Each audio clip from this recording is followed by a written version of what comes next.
Coordination is absolutely essential if we're going to effectively communicate with our horse from the saddle. And of course, that's what horse riding is. It's being able to communicate with the horse from the saddle. And yet, the coordination piece can be such a toughie for so many riders.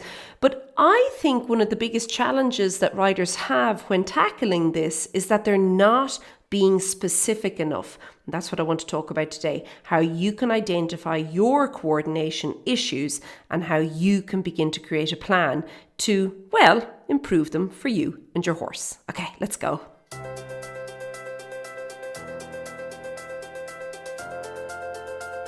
Hey there, and welcome to the Daily Strides podcast. My name is Orna Leeson. I'm an equestrian trainer and coach, and I help equestrians who ride alone go from feeling, well, a little bit maybe stuck and bored to having actual goals and outcomes for each ride so that they can train their horse and also train themselves. Okay, coordination is a big part of that training because if you're not able to coordinate what you're doing, you are going to have issues. And very often it is that communication between our brains and our bodies. Like, you know what you're telling your body to do, but it's like your body is just not understanding what you're telling it. That is the challenge, and it can have such a knock-on effect in so many different ways in our horse riding. It affects our balance, our confidence, how we ask our horse to do things, and also how we're able to respond to what our horse responds when we ask the question. It affects so much, and this is why it is really, really, really important to be able to really start improving and working on this if it is something that you are struggling with. Okay, so first and foremost, I am going to suggest being able to identify the trigger, okay? Now, you know, coordination is kind of one of those things where it's great up to a certain point. And then once you reach the point, it all kind of falls apart spectacularly. And the point is different for every single rider. Every single rider is going to have a different point, have a different trigger, have a different kind of place in the ride where everything's good, and then it's like a switch gets flicked and it's like, no, everything's gone a little sideways now. And it will kind of depend on your unique situation, which is what I really and truly believe you have to do. You have to look at your situation, like just you, and try and figure it out for you, okay? Now, I think that triggers can be either physical, mental, or emotional, okay? So if we think of it being a physical thing, okay, it could be that as soon as you get into canter, everything goes for a ball, okay? If it was a mental thing, that would be a certain thought. So you might be thinking to yourself, oh dear, I have to ask for the canter. And in just that thought, suddenly coordination just flies out the window. You haven't even gotten into canter. Now you've just begun thinking about asking for canter. And all of a sudden it's like nothing is working anymore, okay, when it comes to your body and your communication.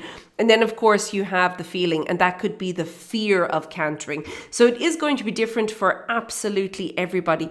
But one of the big things is that you will notice that up to the point where things go sideways for you, everything will be fine. So a good example would be a nice slow trot. Most riders they're fairly well coordinated if the trot is nice and slow, and yet put a little bit more energy into the container, okay? If you ask for either maybe a bigger trot, a more energetic trot, or if you ask for canter, things can very, very quickly fall apart. So that's just an example, but it is really, really, really important to understand that. Now, I would say that the mental and the emotional triggers can be a little bit more difficult to kind of identify, especially if you're working alone, if you don't have somebody helping you.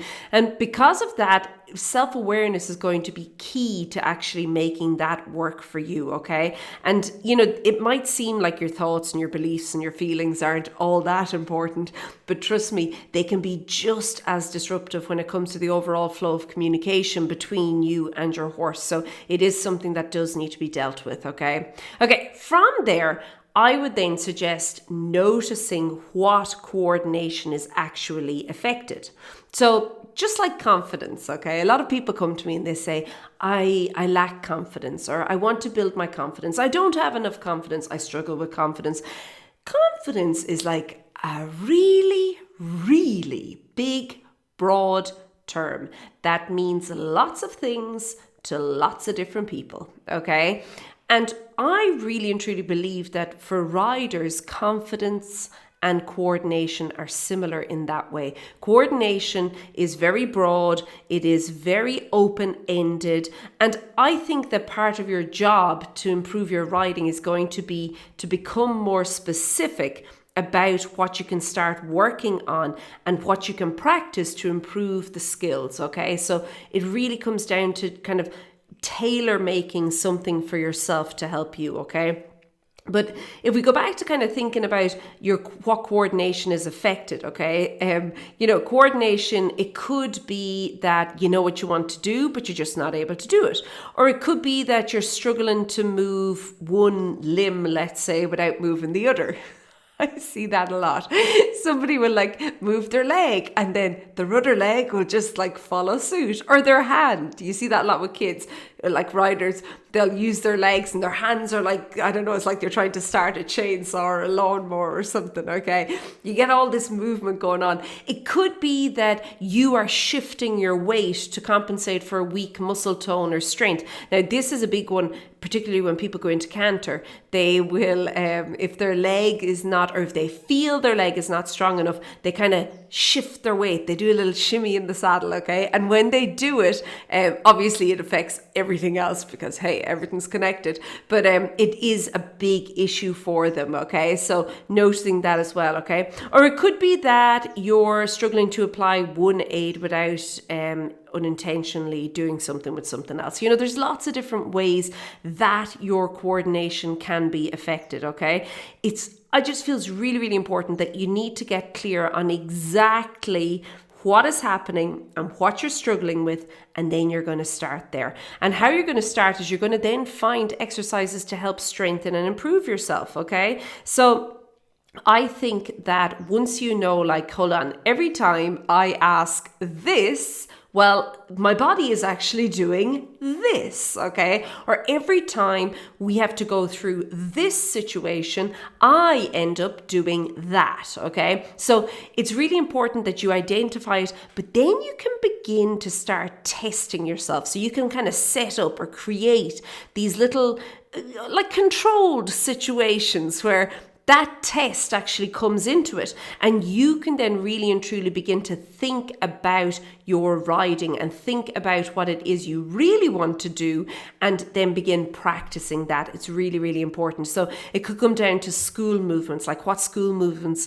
can you ride that will require you to do the thing that you find a little bit challenging coordination wise. And I do think that it's worth noting that physical strength, fitness and stamina, they play a huge role in coordination, even when the triggers are mental or emotional, okay? If you can if you want, I don't want to say hold your body, because that kind of gives this impression of stiffness. That's not where I'm going. But if your body is able to carry on, okay, so physically it can handle it. It's able to carry on, even if your mind is like having a meltdown. That's a good thing. So it's important to really and truly consider your physical fitness as well if you're going to be working on this, okay? I'd also then, like, kind of leads to that naturally, doesn't it? Doing some exercises or finding some activities that you can do outside of riding. So off the saddle, you don't even need to be near the horse, okay? But doing that to help you as well. I personally love hiking, and I love doing it over like rough terrain where I'm constantly have to rebalance my core and everything. I just find that it's really, really good. It's really helpful for horse riding. That's my personal favorite. And then of course I do it up mountains, which is good for, stamina and fitness and all that fun stuff. But I also then love yoga. And I think that yoga helps with my suppleness. It helps with my flow. And it also, strangely enough, helps with my stamina, because very often it's like, I don't know, like you can kind of be in a place in yoga where a second can feel like 10 minutes. So yeah, it's also interesting for that. But I would definitely say find something that you enjoy. And then finally, you're going to revisit and refine. Now, unfortunately in horse riding, when we notice a challenge or an issue and we're going about fixing it, it's usually not or never a one-time only event, meaning that it's not something you can say, oh, I fixed that, and just you forget it and you hack on.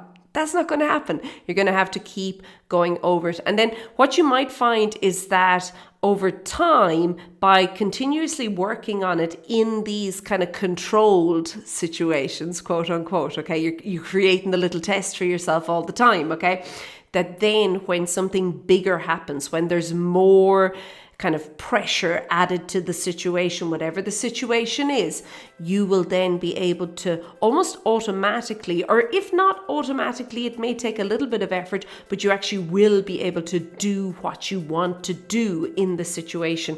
And the coordination will actually work for you, not against you in that situation. I think that that's really important to think about as well. But I do think that over and above, it's going to be important to recognize that revisiting the basics over and over and over again in your writing is key to actually improving your coordination. So many writers feel that once they've got the basics kind of down pat, it's like, oh, well, I've done that now, that's finished, I don't need to do that anymore. That it doesn't work like that. As you improve as a writer, as you gain more skills, as you develop more feel, all that fun stuff that we're always looking to do, you're going to find that your basics will need to be upgraded or changed, swapped out. Some need to be left behind. Maybe you need to add a little bit more, whatever the case is. And this can also be a great opportunity to really and truly assess or reassess the coordination, and then just fine tune anything that's gone a little sideways in the meantime. And of course, things go sideways all the time in horse riding. Sure, that's part of the fun, isn't it? Okay, I am going to leave it at that. If you're interested in those basics and kind of really and truly working through a program that'll help you and your horse, you can pop on over to returningtoriding.com. All the information is there. And otherwise, have a super day, keep well, and I'll chat to you soon. Be good. Bye.